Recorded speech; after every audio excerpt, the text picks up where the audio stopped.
Chers collègues, mesdames, messieurs, chers étudiants, bienvenue à toutes et à tous. Je sacrifie donc à l'accueil institutionnel qui ne sert pas à grand-chose, si ce n'est aux retardataires à arriver. Donc n'attendez pas une contribution scientifique de ma part, je ne suis pas spécialiste du domaine. D'autant plus que, initialement, j'ai cru que j'étais invité effectivement en qualité de cas pratique. Une sorte de pédagogie par l'exemple, effectivement, en vous présentant quelqu'un qui ne fait pas de maquette en allumettes, hein, mais qui a une gestion effectivement de son bureau qui fait que je fonctionne par organisation et gestion par tas et par pile, qui témoigne d'un désordre véritable dans ma tête. Tant et si bien que cette gestion fait des tas à classer, à trier, à désespérer, des espèces de tas un peu pathologiques, si vous voulez, et pour lesquels la seule solution, ça reste le plus souvent la poubelle.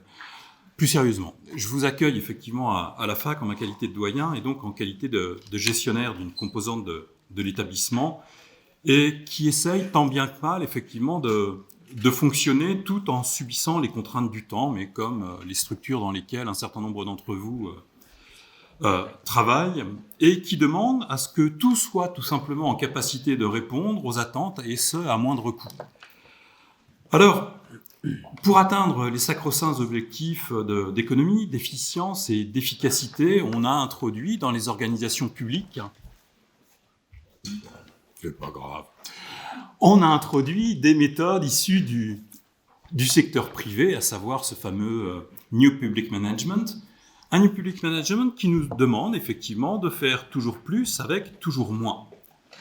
Mais je prendrai effectivement comme exemple effectivement les travaux d'une Belge, Beatrine van Hepperen, qui il y a 10 ans nous expliquait un pilotage efficace nécessite que soient réunies certaines conditions, notamment la présence en nombre suffisant d'effectifs pouvant être affectés à cette tâche et l'existence d'instruments appropriés.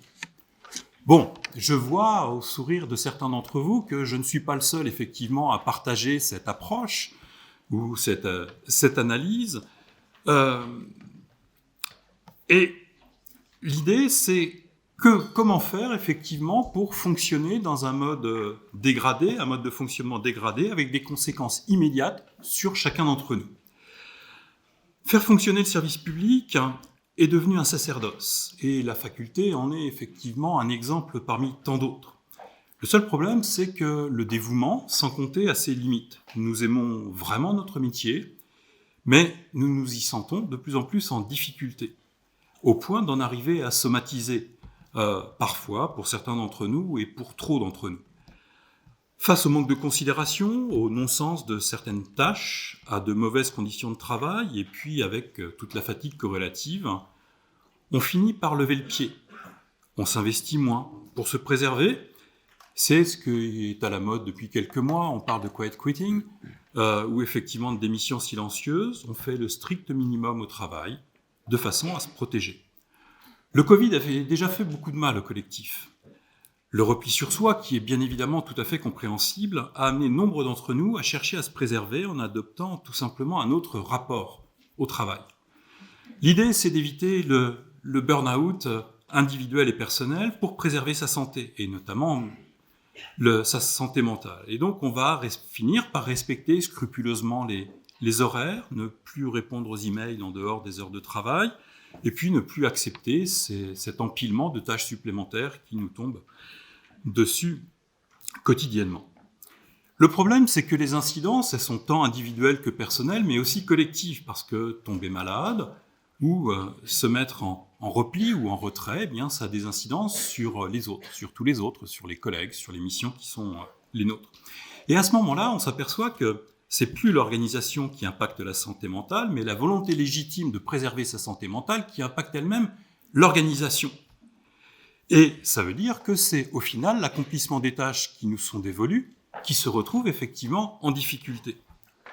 Et c'est alors qu'on perd en termes de sens et de productivité. Au final, c'est un vrai gâchis, tant pour l'employeur que pour les employés. Donc, souhaitons effectivement qu'on puisse vouloir faire moins pour faire mieux, et ça, c'est un vrai défi auquel vous essaierez de répondre effectivement pendant ce colloque. Donc, bienvenue à toutes et à tous, et l'incompétent que je suis se retire. Bon colloque à tous. Salut.